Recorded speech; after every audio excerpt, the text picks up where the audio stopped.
All right, Matthew 23 and verse 5, reading from the New Living Translation, it says, everything they do is for show. Yeah, notice that. On their arms, they wear extra wide prayer boxes with scriptures, verses inside. And they wear robes with extra long tassels. Now, that's another thing I've been asked about. How come you don't wear tassels? Now, a lot of you on this program, because it's tassel.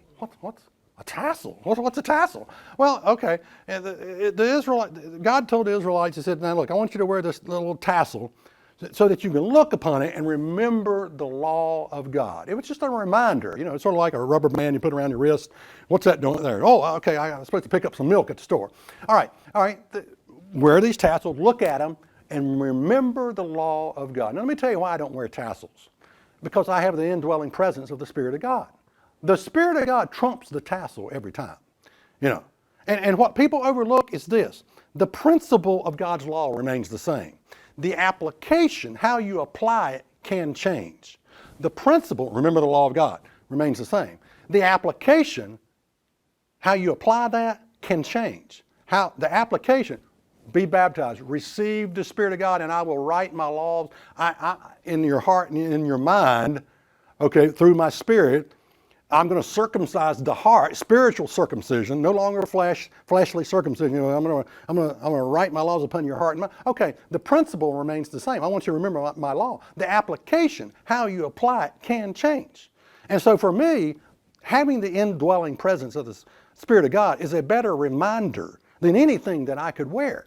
Okay, anything that I can wear. And again, I don't mind people wearing tassels. We have people in our church, a guy that wears tassels. I don't have any problem with it. But often it leads to an ego trip. I am right, all others, you're not wearing your tassels. You're wrong. Self-righteousness. There are modern day, just like in Jesus' day, his enemy were the Pharisees. We have modern day Pharisees today.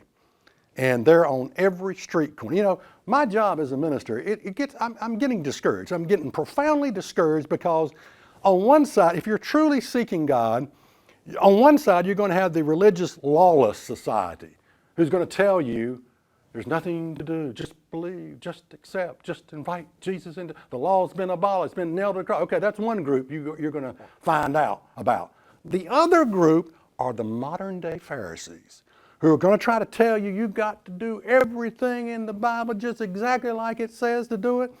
And what people what they overlook is the principle of God's law remains the same. The application, how you apply it, can change. Let me give you an example. God told the Israelites to put a railing on the roof of their house. Now, a modern day Pharisee would put a railing on a roof home. It's blind obedience. It's blind obedience. It says it right there in the Bible. Okay, do it. Blind, they don't think. Okay, they don't think. All right. Back then, the Jewish homes had flat roofs. And God says, put a railing on there so that you don't fall off and get hurt. Okay. Principle remains the same. Safety, protection for your wife, for your children, for your family, for other people. The application, how you apply it, can change.